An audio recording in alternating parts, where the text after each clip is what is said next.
Good morning, everybody. Today is July the 18th. This is John Blank, Chief Equity Strategist and Economist at Zacks Investment Research, working today with Zacks Advisor Tools and Zacks Professional Services for all of you. First off, as I do every time I do this discussion, I present these disclosures.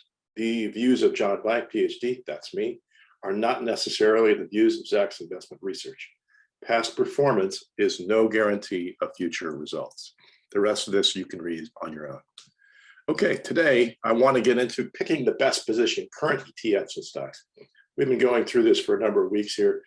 Obviously, we've had a large bear market. We're at probably a very nice entry point for a lot of stocks and ETFs. So the question is, which ones should you be buying? Large cap or mid cap? We're looking through the style boxes once again. We're going to get into that market capitalization issue. And of course, we're going to focus on value and growth once again. So today I'm going to go through part one, a big picture story of the ETF market, where it is, how it trades, and what you can look for in terms of valuation. Number two, I'm going to do a quick dive into one slide on the mid-cap ETFs. There is a special element to this story today, which is the mid-cap ETFs. You don't often hear about them. I do like them. And there's going to be a Zacks rank review of them in part two. Part three, we'll go through key stock selection ratios for large and mid-cap stocks, not ETFs. So we'll start with ETFs, and then we will move into mid-caps, and then we will finish with stocks. So the big picture on ETF. I want to point out what broad current conditions traders and investors should be made aware of. This is the key.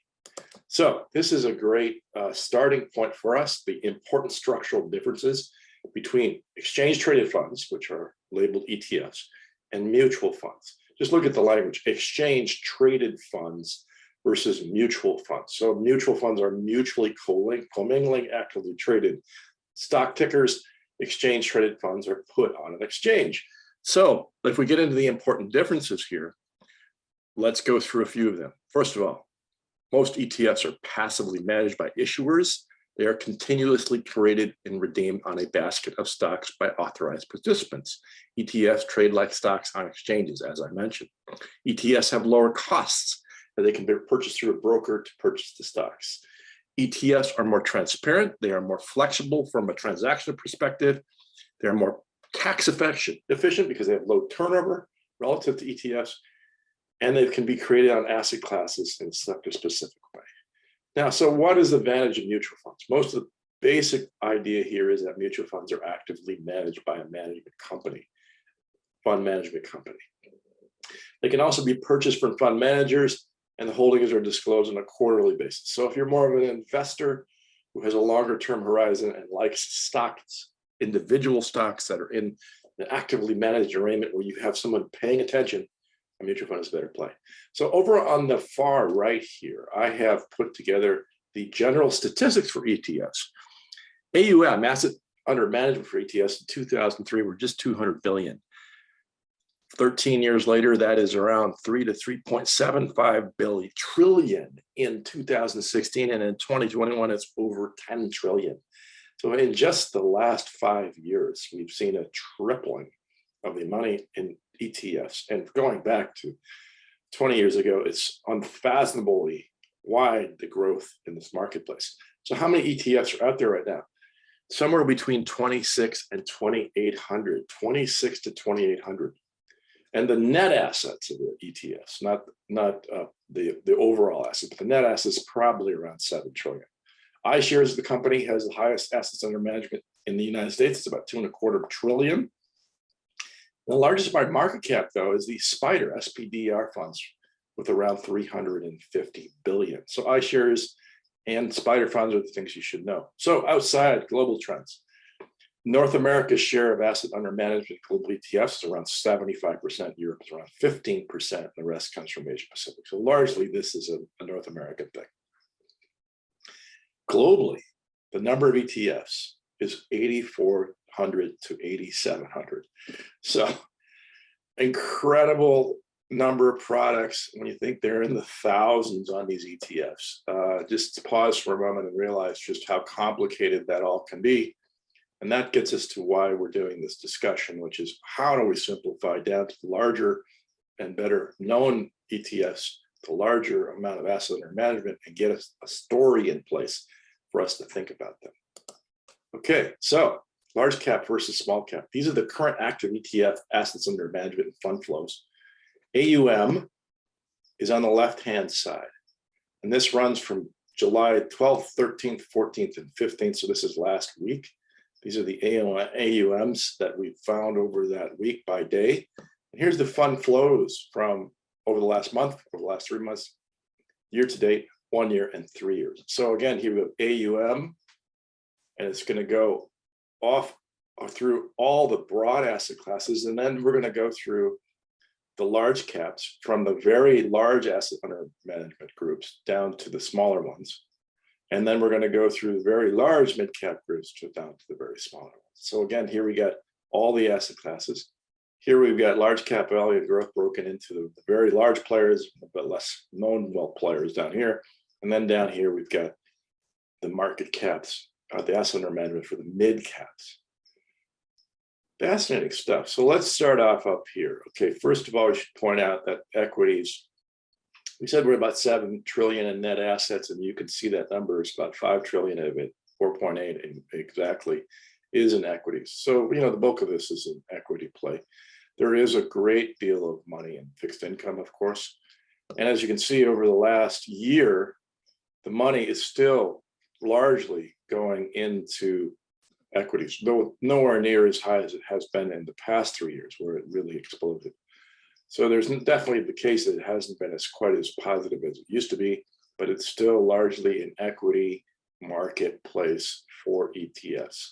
Now, looking through the amount of fund flows and asset under management in these two areas, you can see again, is it different between large cap value and growth? And you can tell for all of these in the large cap value and growth, it's pretty even split. Down here in the mid caps, it's not quite as even a split. For the very large players, everybody's buying mid-cap values. And then in the middle players, there's some kind of market niche where people are buying the growth stocks. So in general, the smaller asset under management players in the mid-caps are buying and getting people into growth names at the lower end. But the big names are all getting money in value. I'm not sure what to make of that. It's a fascinating story here. But what you can see here is that in terms of money, it's the large cap ETFs, value and growth, we get most of it. And then if you're down in this area, you can see that it's actually the value names that have, stabilized the large AUMs, and then the smaller mid-cap growth names get a lot of the value here. So there's a lot of probably interesting ETFs in the mid-cap growth space down here that we can look at.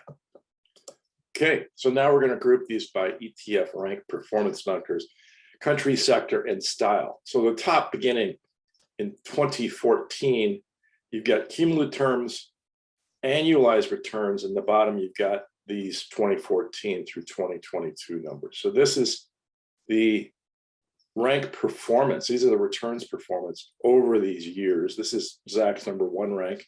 This is Zacks number 2 rank. This is Zacks number 3 rank. This is Zacks number 4 rank. This is Zacks number 5 rank. This is what's annualized. This is what's inception. So this is cumulative returns. This is annualized returns. So what basically want to point out down here is our basic sector and style indices. And you can see that if you have a Zacks 1 or 2 rank, these are the ones you want to buy. So does our ranking system work? Absolutely. Look at these 5s and 4s. Look at these. There's no question from an equity ranking perspective that we've gotten these right.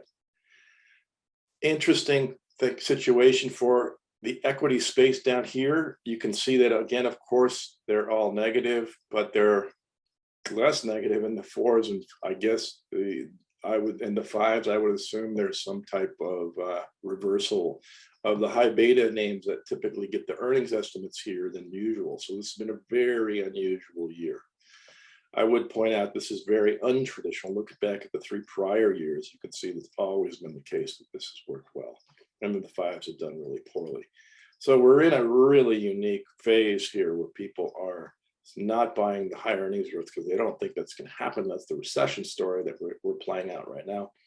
But again, this is a fascinating breakdown of stories in our ranking systems, and you can find a lot of interesting stories. One of the things that most interested me over all of this is that actually sometimes the two ranks work better than the one ranks, and it's not clear to me why, but particularly for the style factor, there's a definite benefit to being in the twos and not the ones. Lots of interesting stories here. I would recommend people spending a lot of time here. Okay, PE ratios for the top passive managers. Value is here on the left side and growth is here on the right side. This is the top large cap, mid cap, and mid cap values. Two mid cap values. Here is the large caps. So the upper level shows you top large cap value and growth, and the bottom level show you top mid cap value and growth split by AUM. This is the higher ones, the ones with more AUM. These are the lower ones with less AUM. So obviously there's some really interesting stories here. PE ratios are all going down, of course, with the decline in the stock market. This should be no surprise to any of you, and you'd just like to say to yourself, well, where should I buy? Again, this is very interesting to point out. You're getting a top large cap value ETF, you're down in the 15s here. Over here, you've got a much wider dispersion of growth ETFs and their valuations. So I would assume over here, there's worth spending a lot of time and thinking about the differences of what's inside these portfolios for large cap growth right now. Whereas over here for large cap value, there really is not much of a difference. So this is the point here I would point out to you is that whether it's mid cap growth ETFs or large cap growth ETFs, you really have to spend time with the names in the portfolios and get to know the differences, because these big names can have very different PE ratios versus over here in valuation value, they really don't. So that's one of the points I want to make for you today. Price to book value for the top passive managers. I mean, book value, of course, is often used more for banking than it is for large company stocks that are not bankers. So your growth stocks over here and large cap growth are going to be, not using this as well as over here. And you can see that the book to value for these value names, because there's so many banks in here, are much lower than over here, which is because the book values, the loans that are on company books, bonds and stuff are just simply not that large. So again, if you want to look for a difference here, what I see again is this dispersion of the large cap value names is not very great, but down here in the mid cap value names, there's a lot of dispersion.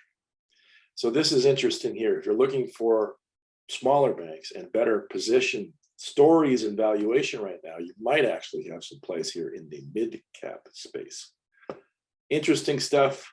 Please get the slides from all of us to get a hold of the tickers and study this more closely. All right, quick dive into the mid-cap ETFs. I told you I was going to do this. We're going to look at what traders and investors should be made aware of. Number one, these are three horizontal groups. The divide is by the amount of asset under management, over 10 billion at the top, 2 to 10 billion in the middle, and then less than 2 billion at the bottom. So these are actual groups by ETF ticker. So again, by ETF ticker, not company ticker. So what we would like to see is things like this, where you've got a nice set of ones all in a row going back a long, long time. For example, IWP over the last 6 years looks really good to us. Here you've got VOT, looks very good in this smaller space. And then down here, there's tons of names to look at, to pick out, just really eyeball. Here's one, IMCG, that has been done extremely well over time. This is a great chart. Why I put it up separately, this is the chart you can use to find your way to names and study mid-cap tickers. Like we talked about, there's thousands of ETFs, and in these mid-cap spaces, it's often hard to find good information. Here you have it going from 2015 by quarter all the way to June of 2022. You've got the ETF rankings for you. You've got probably 30 tickers here to look into. This is great stuff. All right, we're going to finish up here with comparing key stock selections for large and mid-cap stocks. And I'm going to get right into it. First of all, I want to use what's called the cash flow to accruals ratio today. If you're considering an investment, a cash flow based accrual ratio can help you choose a company in which to invest. Cash flow is the money flowing in and out of a company.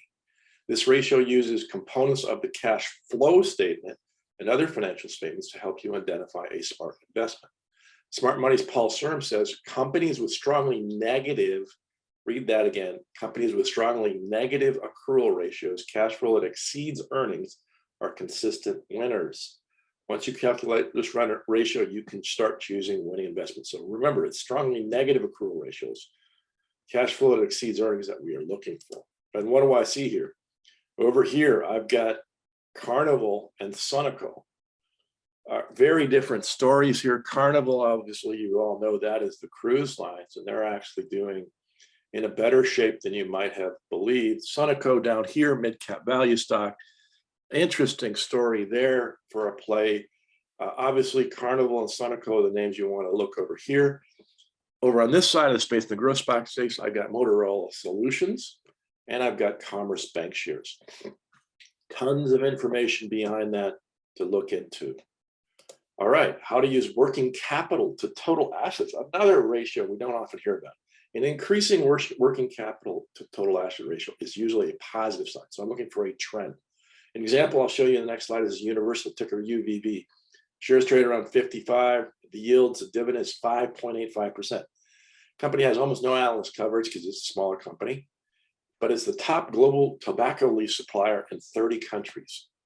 And it has a conservative and prudent financial management. This is the whole working capital to total assets ratio, and a 50-year record of higher dividends. Well, increases have been a little bit lower in recent years.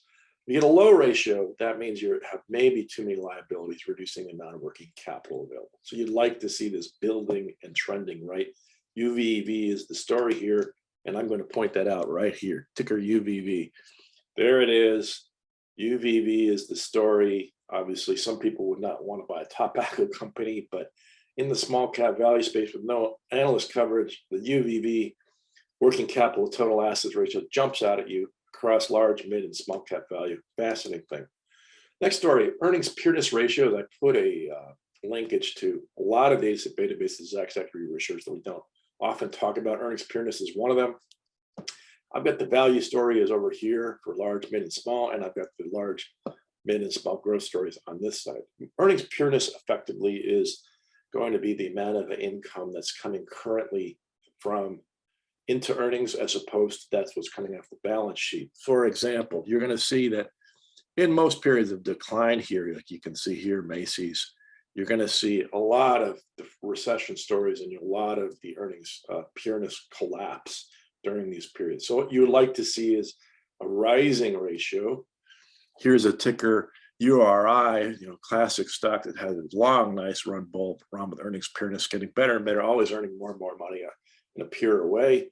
And this is kind of what you'd like to see. So Southern companies, a utility, typically you can manage a regulated profit. Utility has a very high earnings pureness ratio. Raytheon and MetLife is an insurance company. You can imagine it having a very low one because they use their investments a lot. Down here again, MCY is Mercury General Insurance. Again, insurance companies are going to have low earnings pureness ratios. So again, this is all kinds of stuff on this growth on the right side. I've got Monster Beverages over here, ticker URI, United Rentals.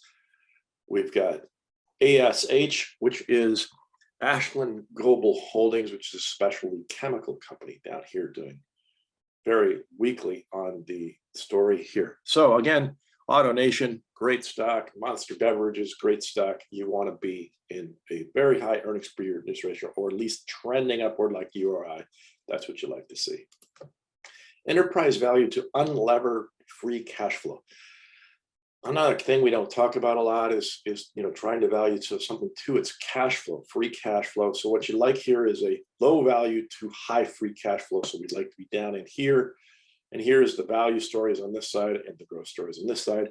Again, the Nori's names I like is, the PNC's designs, the banks are over here that are looking really good. And over here, you've got the, different names that are in different stories. Kimberly-Clark, for example, is way overvalued. That's the consumer products company. Kind of it sticks out in a negative way on this slide. All right, the final one we'll put in tax rate percentages. This one's not that interesting. I just want to point out that tax rates can be managed, and they're about 20 to 25% for most companies. Okay, so that's it for me today. I hope you enjoyed this. Thanks for attending. And once again, if you want to get hold of any material from us, Here's how you do it. You can call us 866-794-6065. You can email us strategycall@zackspro.com. You can get us on the web at www.zackspro.com. You can find us on LinkedIn in Zacks Professional Services, and you can find us on Twitter at ZAT Tools. I hope you enjoyed today. I enjoyed speaking with you about it.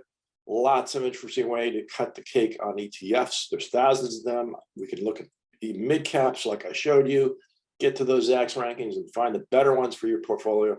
We can talk through some more interesting ways to identify good stocks by looking at the things we looked at today, ratios you don't often hear about. We can do that with Zacks Advisor Tools. I showed you how today, and that's going to help out your portfolio. So go ahead and give us a call once again, 866-794-6065, or email us at strategycall@zackspro.com. Thanks again.